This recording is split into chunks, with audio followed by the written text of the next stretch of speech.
Good afternoon, everybody. Today, the government of Libya announced the death of Muammar Gaddafi. This marks the end of a long and painful chapter for the people of Libya, who now have the opportunity to determine their own destiny in a new and democratic Libya. For 4 decades, the Gaddafi regime ruled the Libyan people with an iron fist. Basic human rights were denied, innocent civilians were detained, beaten, and killed, and Libya's wealth was squandered. The enormous potential of the Libyan people was held back, and terror was used as a political weapon. Today, we can definitively say that the Gaddafi regime has come to an end. So this is a momentous day in the history of Libya. The dark shadow of tyranny has been lifted, and with this enormous promise, the Libyan people now have a great responsibility to build an inclusive and tolerant and democratic Libya that stands as the ultimate rebuke to Gaddafi's dictatorship.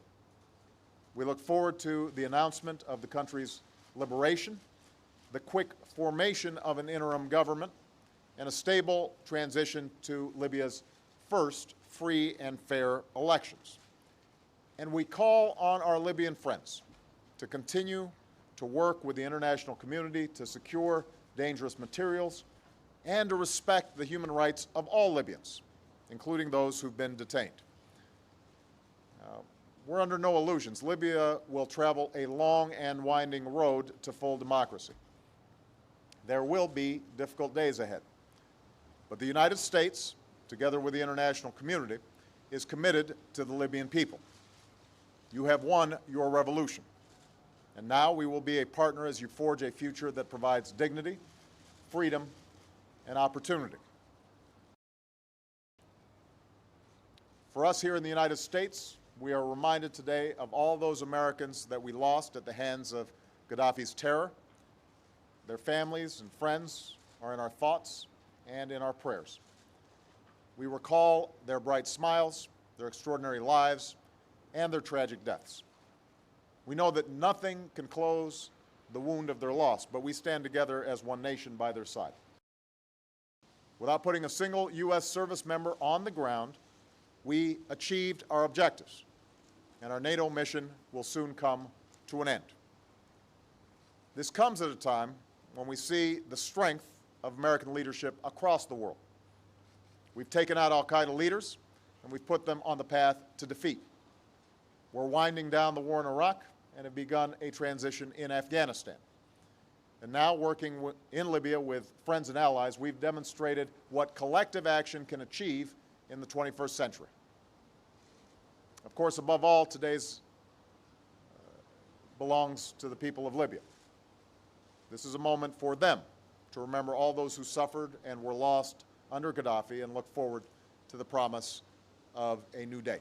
And I know the American people wish the people of Libya the very best in what will be a challenging but hopeful days, weeks, months, and years ahead. Thank you very much.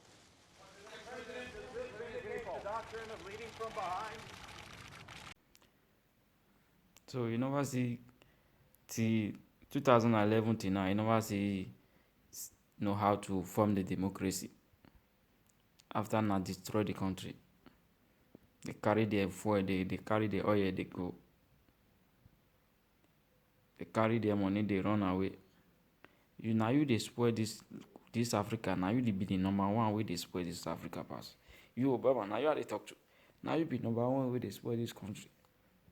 Don't be like you. Now you be number one way they spoil Africa. It destroy Africa. France destroy Burkina Faso. Now you from Boko Haram for Nigeria. I lie. Who won't kill you.